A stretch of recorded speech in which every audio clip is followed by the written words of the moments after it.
बिस्मिल्लाहिर्रहमानिर्रहीम। अस्सलाम वालेकुम। यदि आप ठीक होंगे, खैरियत से होंगे, तैयब बलोच आपकी खिदमत में फिर से हाजिर है जी। आज का ये तारीख़ी दिन है और यानी कि तारीख़ भी बदल गई है। जैसा कि आपको इल्म है कि अब इतवार को ये मरला शुरू हुआ था, तो अब सोमवार हो गया है। अभी रात गए, वक्त है 2 बज, तकरीबन 3 बजने वाले हैं और मैं इस वक्त कौमी असम्बली में ही मौजूद हूँ और सेशन कौमी असम्बली का चल रहा है।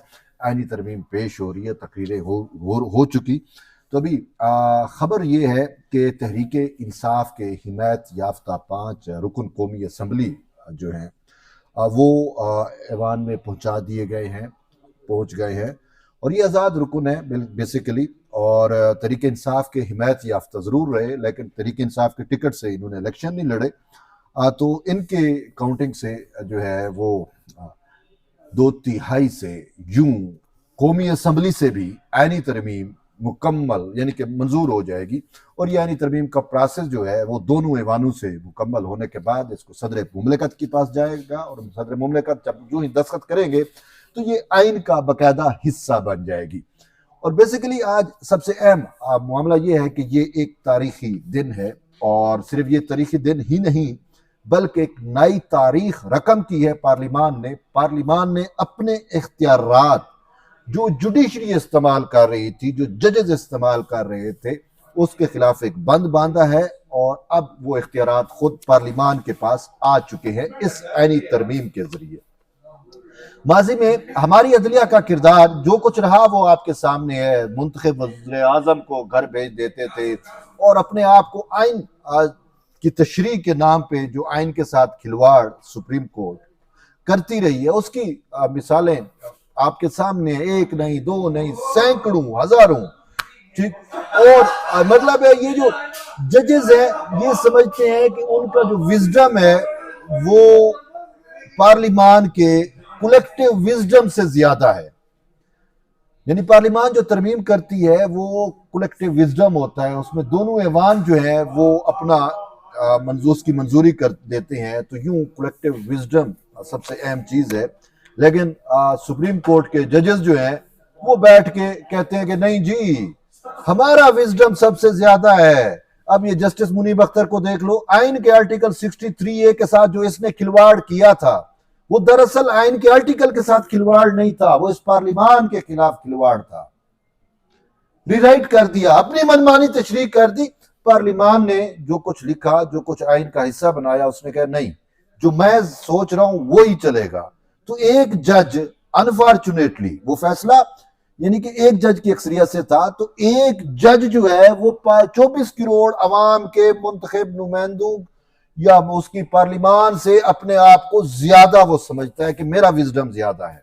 और फिर आपने देखा कि वो एक पॉलिटिकल फैसला था और आज अफसोस है ये जज जो है ये तो वैसे ही पॉलिटिकल बन चुके हैं। और फिर अनफॉर्चुनेटली इन्होंने जो किया कि जब 18वीं तरमीम आ रही थी, पार्लिमान ने जुडिशरी का, जजेस की तकर्री का तरीक़ाकार उसमें तय किया था। तो उस टाइम इफ्तिखार चौधरी ने 18वीं तरमीम पर पार्लिमान को ब्लैकमेल किया और 19वीं तरमीम मंजूर करा के कहा कि जजेस की अपॉइंटमेंट हम करेंगे। अब जजेस की अपॉइंटमेंट जब चली गई सुप्रीम कोर्ट के पास, इन जजेस के पास चली गई, तो इन्होंने अपनी गोटियां फिट कर ली। ठीक है, जो चीफ जस्टिस पाकिस्तान होता था वो कि फलां को लगाऊंगा, फलां को लगाऊंगा, फलां का पोता, फलां का चाचा, फलां का मामा, ये इस तरीके से पूरा एक इलीट क्लब बन चुका था जजेस का। अनफॉर्चुनेटली देखें मजे की बात कि डोमिसाइल जज लाहौर का और सिंध हाई कोर्ट में उसकी अपॉइंटमेंट होती और फिर वो सिंध के कोटे से यहां पे सुप्रीम कोर्ट में जज बन जाता। तो यहां तक इन्होंने खिलवाड़ किए। और फिर सिर्फ ये नहीं है बल्कि 2035 तक इन्होंने पूरी एक तरतीब बनाई हुई थी कि फलां सन में फलां चीफ जस्टिस बनेगा, फलां में फलां बनेगा, फलां में फलां बनेगा। 2035-2040 तक की कैलकुलेशन ये करके बैठे हुए थे। और इसी पे पार्लिमानी कमेटी का किरदार इन्होंने बड़ा लिमिटेड कर दिया था और फिर मनमानी थी। अपने आप को जो है वो सबसे ऊपर और अफजल समझते थे पार्लिमान से भी और सबसे, और ना ही हम किसी को जवाब दें, ना ही हमारी अकाउंटेबिलिटी होगी, ना ही कुछ होगा। जो कुछ वो करते रहे हैं और आज को नोटिस देख लें। क्या कुछ इन्होंने नहीं किया। तो अब उसका कहीं ना कहीं तो रास्ता रोका जाना था ना।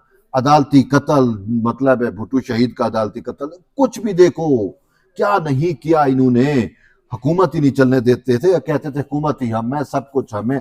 तो फिर जो कुछ ये कर रहे थे आखिर उसका कहीं ना कहीं किसी ना किसी ने तदारुक तो करना था। तो अब वो तदारुक हो गया और इसका सेहरा जाता है पाकिस्तान पीपल्स पार्टी के चेयरमैन बिलावल भुट्टो जरदारी को। जिस तरीके से वो मुतहर्रिक हुए, जिस तरीके से उन्होंने इत्तफाक राय पैदा किया मौलाना फजल रहमान को लेके, और इवन वो तो पीटीआई के लिए भी कोशिश करते रहे, लेकिन पीटीआई को शायद उसको अपना जोम है। तो बहरहाल अब किस्सा अल मुख्तसर ये आके ये जो जजेस की कैलकुलेशन थी कि फलां दौर में फलां चीफ जस्टिस बनेगा, ये होगा, वो खत्म। 26वीं यानी तरमीम पास हो गई। अब इससे जो अपॉइंटमेंट होगी चीफ जस्टिस की, वो 3 साल के लिए चीफ जस्टिस होगा, और अपॉइंटमेंट जो है वो जुडिशियल कमीशन करेगा, और सीनियरिटी वाला प्रिंसिपल भी खत्म हो गया। 3 सीनियर जजेस में से किसी एक को, और वो भी देखा जाएगा कि कौन इस अहल है, कौन इस काबिल है, और यूं फिर अपॉइंटमेंट होंगी जजेस की, तैनाती होंगी चीफ जस्टिस की होगी। और फिर सबसे अहम बात यह है कि 73 साल बाद पार्लिमान ने इस जुडिशरी से अपने इख्तियारात वापस लिए हैं। बकौल बिलावल भुट्टो जरदारी कि ये वही पार्लियामेंट, ये वही जुडिशरी है कि जब आमिर आता है तो उसको तो नजरिया जरूरत दे देते हैं, उसके आइन शिकनी की तौसीक भी करते हैं, और जब कोई जमहूरी हुकूमत आती है तो उसके वजीर आजम को घर भेज देते हैं। और इनका आज तक किसी ने कोई हिसाब नहीं किया, तो एहतसाब भी नहीं हुआ।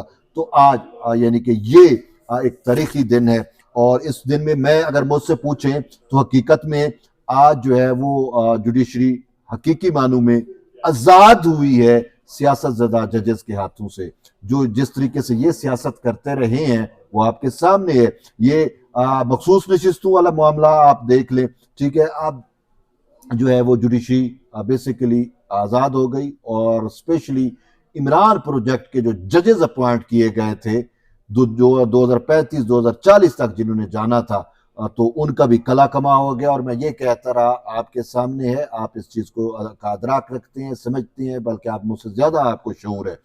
और कि ये जो कुछ इन्होंने किया, जो कुछ हो रहा था, ये आखिरी महाज था इन यूट्यूबरों का, यूथड़ों का, और वो आखिरी महाज से अब इनका कला कमा हो गया।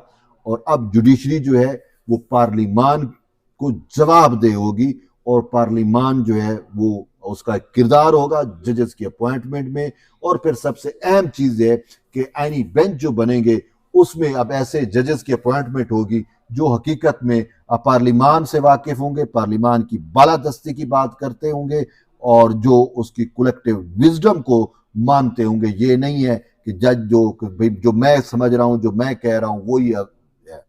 और अनफॉर्चुनेटली इन्होंने तो आइन के मुताबिक अपने रूल्स, जो सुप्रीम कोर्ट के रूल्स की भी धज्जियां उड़ाई ना। ये जो 2 वजातें आई हैं मखसूस नशिस्तों के फैसले में, ना ही कहीं चैम्बर में बैठे, ना ही कहीं पे समाअत हुई, ना ही कोई उस पर दस्तखत हुए, ना ही उसकी कोई काज लिस्ट जारी हुई, और बस यही होता है कि जी ये जारी कर दिया जी, ये भाई वजाहत मीडिया को जारी कर दी। ऐसे तो नहीं होता। हमने अच्छा कभी सुप्रीम कोर्ट से वजाहतें नहीं आती, फैसले आते हैं, ये तो वजाहतें भी देते रहे हैं।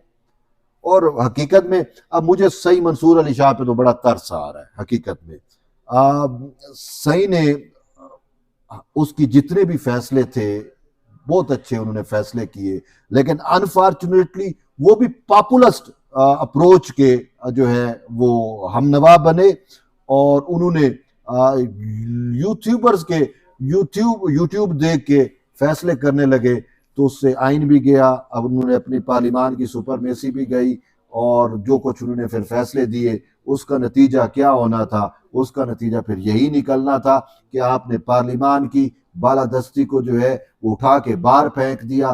तो फिर पार्लिमान में सियासत तो भाई मौलाना फजल रहमान साहब ने करनी है, सियासत जरदारी ने करनी है, या सियासत जो है नवाज शरीफ ने करनी है। तो मंसूर अली शाह सियासत करेगा तो फिर यही कुछ होगा जो आज उसके साथ हो चुका है। मक्खू ठपा गया, और होना भी चाहिए।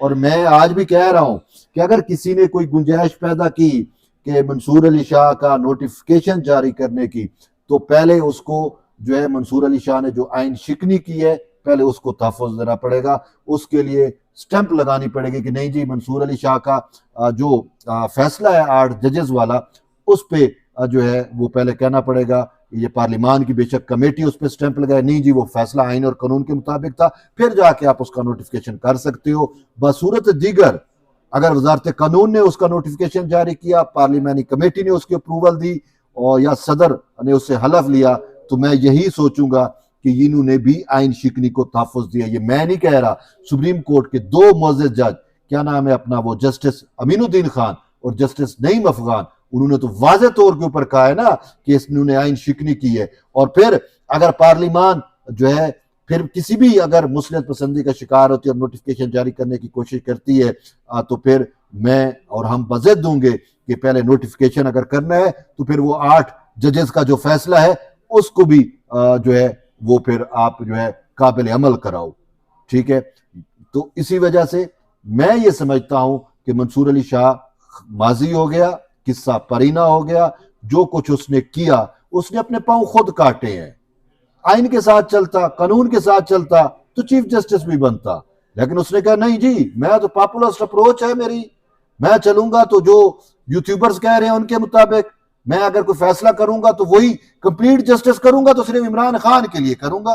कंप्लीट जस्टिस उसे जो है वो भुट्टो शहीद के लिए तो कंप्लीट जस्टिस नहीं याद आया ना, उस बेंच का हिस्सा था, तो कह देता कि ठीक है, मान भी रहे हैं कि भुट्टो मासूम था, उसको जो है शफाफ इंसाफ के जो वो होते हैं मौका ही नहीं दिया गया शफाफ ट्रायल का।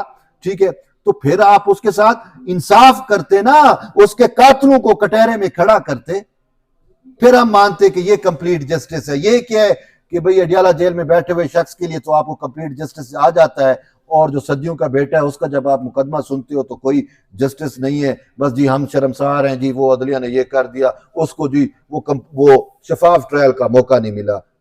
ऐसा नहीं होता। सही मंसूर अली शाह साहब, आपने अपने पांव पे खुद कुल्हाड़ी मारी है। हम आपके बहुत ज्यादा कायल थे, हम समझते थे कि आप पार्लिमान की बलादस्ती की बात करते हैं, लेकिन अफसोस है जब से आपको पता चला ना कि जुडिशियल पैकेज आ रहा है, आपने क्या कुछ नहीं किया। आपने पार्लिमान को इनकम्प्लीट कर दिया, आपने पार्लिमान से 2/3 खींच ली, और फिर जब भी पार्लिमान ने इस जुडिशियल पैकेज को लेके आने की कोशिश की, तब जाकर जो है वो आपने जो है कभी पहले वजाहत 14 सितंबर की जो वजाहत दी, ये तरमीम ना हो सके, फिर अगर तरमीम की तैयारी हुई तो 18 अक्टूबर को फिर जाके आपने ऐसी वजाहत दे दी। तो सही, आपने अपने पांव खुद काटे हैं, आपका अपना कसूर है। आपका काम इंसाफ करना था, आपका काम सियासत करना नहीं था। तो अब सियासतदानों ने आपको बता दिया कि सियासत क्या होती है। ठीक है, तो बहरहाल ये तरमीम मंजूर हो गई है, ये खुशाइंद है, और पाकिस्तान में आप देखेंगे इसके कितने अच्छे असरात मुरतब होंगे। एट द एंड यही है कि जुड़े रहिए तैयब बलोच के साथ। मिलते हैं एक नई वीडियो में, तब तक लिए इजाजत दें, अल्लाह हाफिज।